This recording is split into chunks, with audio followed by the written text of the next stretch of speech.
ક્યારેક એવા વ્યક્તિ વિશે વિચારો જે કોઈ પણ રૂમમાં આવે અને તરત જ બધું સંભાળી લે. એ જ છે ENTJ, જેને આપણે ધ કમાન્ડર તરીકે ઓળખીએ છીએ. અને આજે આપણે એ જ સમજવાના છીએ કે આ લોકો આટલા દમદાર કેમ હોય છે. એમને કોઈ મૂંઝવણ નથી થતી, કોઈ ખચકાટ નથી હોતો. જ્યારે બીજા લોકો વિચારતા હોય કે હવે શું કરવું, ત્યારે એ લોકો તો પ્લાન બનાવીને કામે પણ લાગી ગયા હોય છે. બસ આ એમનો નેચરલ સ્વભાવ છે. જ્યાં બીજા લોકોને માત્ર ગૂંચવણ અને અંધાધૂંધી દેખાય, ત્યાં ENTJને એકદમ સ્પષ્ટ રસ્તો દેખાય છે. એમની નજર એટલી તેજ હોય છે કે એમને ખાલી છેલ્લું પરિણામ જ નહીં, પણ ત્યાં સુધી પહોંચવાના એક પગલાં પણ દેખાતા હોય છે. અને હા, આ જ કારણે એમની સૌથી મોટી તાકાતને લોકો ઘણીવાર ખોટી રીતે સમજે છે. જેને લોકો વર્ચસ્વ જમાવનાર કહે છે, એ ખરેખર તો એમની કામ પૂરું કરવાની અને પરિણામ મેળવવાની તીવ્ર ઈચ્છા હોય છે. એમને બસ રિઝલ્ટ જોઈએ છે.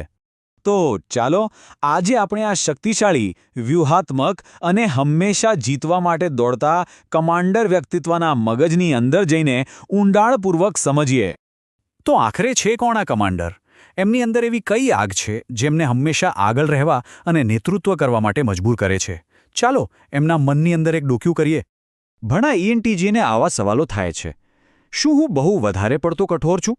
કોઈ કામ ધીમું થાય તો મને આટલો ગુસ્સો કેમ આવે છે? પણ સાચું કહું તો એમની વિચારવાની રીત જ એવી છે કે એઓ કુદરતી રીતે જ લીડરશિપ તરફ ખેંચાય છે. અને એટલે જ તમે જોશો કે દુનિયાના ઘણા મોટા CEOs, સફળ બિઝનેસમેન અને મોટા વ્યૂહરચનાકારો ENTJ હોય છે. એમના માટે પડકારો તો એક તક છે, સફળતા એમનું ધ્યેય છે અને પરિણામ જ બધું છે. સારું, તો હવે ચાલો ENTJના મગજના એન્જિનને ખોલીને જોઈએ. આ કોઈ સામાન્ય મગજ નથી, પણ એક હાઈ પરફોર્મન્સ સિસ્ટમ છે જે ખાસ લીડરશિપ અને સફળતા માટે જ બનેલી છે.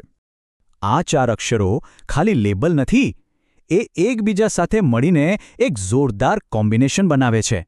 એમનું ઇન્ટ્યુશન એટલે કે N એમને દૂરનું ભવિષ્ય બતાવે છે, અને એમનું થિંકિંગ એટલે કે T એ ભવિષ્ય સુધી પહોંચવાનો એકદમ લોજિકલ રસ્તો બનાવે છે. એમનું એક્સ્ટ્રોવર્ટ એટલે કે E એમને લોકો સાથે કામ કરવા માટે એનર્જી આપે છે, અને જજિંગ એટલે કે J એ ખાતરી કરે છે કે પ્લાન ખાલી કાગળ પર ના રહે પણ હકીકતમાં પૂરો થાય. આ ચારેય ભેગા મળીને જ એમને કમાન્ડર બનાવે છે. એમનું મગજ એક એવા મશીન જેવું છે જે સતત ચાલતું રહે છે. ભવિષ્ય જુઓ, પ્લાન બનાવો, એને લાગુ કરો અને એમાં સુધારો કરો. આ ચક્ર સતત ફરતું જ રહે છે. એ લોકો સમસ્યાઓ પર અટકી નથી જતા, એ લોકો સીધા જ ઉકેલ તરફ દોડે છે. પણ જેમ કહેવાય છે ને, દરેક શક્તિની એક નબળાઈ પણ હોય છે. ENTJ માટે જે ગુણો એમને મહાન બનાવે છે, એ જ ગુણો એમના માટે સૌથી મોટા પડકારો પણ બની શકે છે. આ બિલકુલ એક જ સિક્કાની બે બાજુઓ જેવું છે. અહીં જુઓ, આ સિક્કાની બે બાજુઓ એકદમ સ્પષ્ટ દેખાય છે. એમનો જે અતૂટ આત્મવિશ્વાસ છે, એ જ ક્યારેક લોકોને આક્રમક લાગે છે. કામ પૂરું કરવાનો એમનો જુસ્સો ક્યારેક કામ પ્રત્યેના વળગણમાં ફેરવાઈ શકે છે. એટલે જ એમના માટે સૌથી મોટો પડકાર આ બે છેડા વચ્ચે સંતુલન બનાવવાનો છે.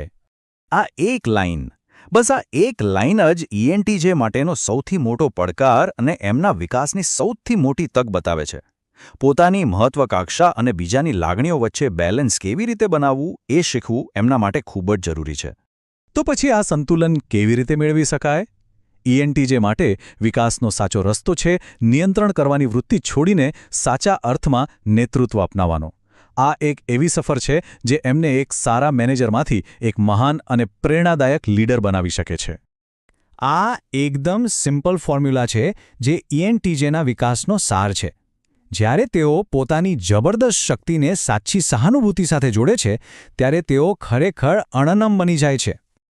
આ કોઈ મોટી ફિલોસોફી નથી, પણ એક પ્રેક્ટિકલ રોડમેપ છે. બીજાને સાંભળવાનું શીખવું, જવાબ આપવા માટે નહીં, પણ સામેવાળાને સમજવા માટે.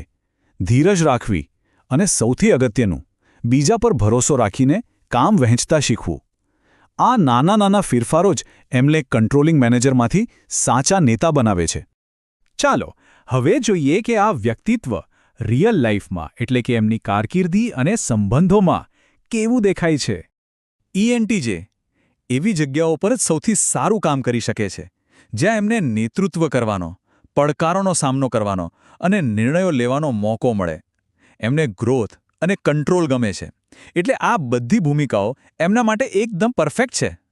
એમની વાત કરવાની રીત એકદમ સીધી, સ્પષ્ટ અને મુદ્દાસર. એમને નાની નાની વાતોમાં સમય બગાડવો બિલકુલ પસંદ નથી. હા, ક્યારેક આ રીત લોકોને કઠોર લાગી શકે છે, પણ એમનો ઈરાદો હંમેશા પરિણામ પર ધ્યાન કેન્દ્રિત કરવાનો હોય છે, લાગણીઓમાં ગૂંચવાવાનો નહીં. જ્યારે ટેન્શન વધે છે ત્યારે ENTJ વધુ કંટ્રોલિંગ અને અધીરા બની જાય છે. એમને એવું લાગવા માંડે છે કે વસ્તુઓ જોઈએ એટલી ઝડપથી નથી થઈ રહી. આ સ્થિતિમાંથી બહાર આવવા માટે એમને આરામ, કામની વહેંચણી અને જીવનમાં સંતુલન જાળવવું ખૂબ જ જરૂરી છે. સ્ટીવ જોબ્સની ક્રાંતિકારી દ્રષ્ટિને યાદ કરો, અથવા માર્ગરેટ થેચરના દમદાર નેતૃત્વને જુઓ. આ લોકોમાં ENTJના મુખ્ય ગુણો અતૂટ શક્તિ, સ્પષ્ટ દ્રષ્ટિ અને એ દ્રષ્ટિને હકીકતમાં ફેરવવાની ક્ષમતા એકદમ સાફ દેખાય છે. આ બધું સાંભળીને કોઈ યાદ આવે છે?